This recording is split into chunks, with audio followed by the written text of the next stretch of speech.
Hello, let's try this again. Apparently there was no audio being recorded before I got a message. Anyway, it's Monday, 3:42 p.m., sunny Southern California, um, New Year's, you know, day after New Year's Day.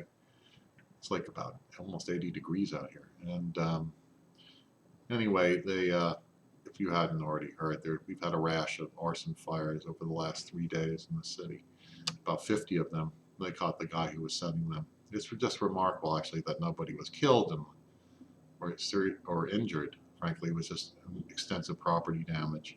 But had a lot of people were on edge about this, and most of these fires were set in communities, either in which I reside in or friends of mine reside in. So, thank goodness, some reserve police officer, a sheriff, actually caught this guy with a lot of detective work from other agencies. Anyway, so I'm just sitting here. I'm waiting to go over to a friend's house for a few drinks and smoking my old Tim West pipe. I got this as a estate piece from Gus's Pipe Shop, no longer in business, but in Sherman Oaks, California. And this is back in the old days when Tim used to carve his name into the pipe rather than stamp them. Let's see. Can I get an image of that? Here we go. Yeah, it's what it is it's a rather large pot shape with a little bit of a kind of an upswing on the stem, and it's just a marvelous pipe. It smokes beautifully. Inside of it, I'm smoking my kind of usual blend, which is Cornell and Deal's Big and Burley.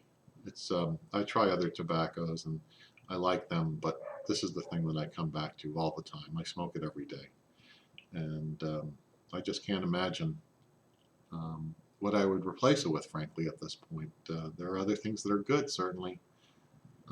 Burley Number 3, Burley Number 4 also by Cornell and Deal, and Elegant Emu, and I don't know, there are a few other things, but I'm much as I try to develop a taste for kind of some aromatics, and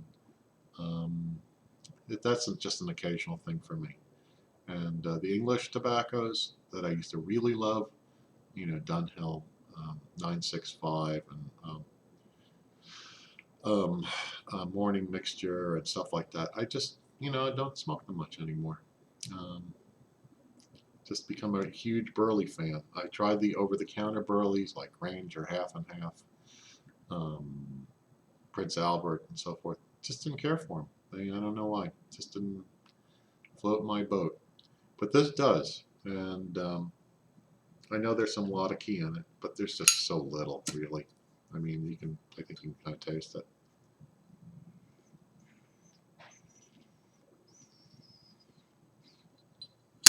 Last night I refurbished a bunch of my Zippo lighters, which have been sitting in storage for a while, and it's good to get them out again. This is a brass colored. I guess it has the cross hatches on the side, and I guess it was an early Zippo design, and it's just a great lighter. I mean, it works beautifully.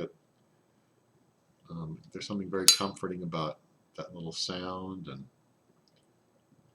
the snap closing. I used to do tricks with it, like flip it open and stuff. Let's see if I can even do that anymore.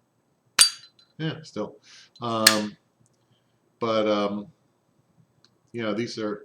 they're just fun. So I had a little fun pulling out some tools and trimming some wicks and putting in some new flints and filling them up, and yeah, they're great. They really are, in some ways, a kind of one of the more significant American, cultural product icons I can think of in the last 50 years.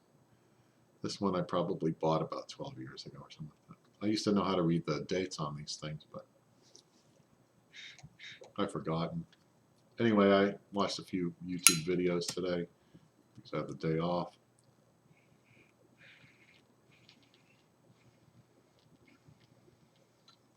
And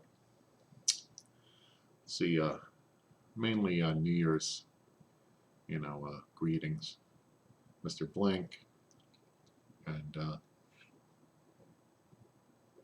couple knife reviews, which is something else that I'm kind of interested in. And I don't know. I guess that's about it. I hope you guys are doing well, and everyone had a good, happy New Year's evening.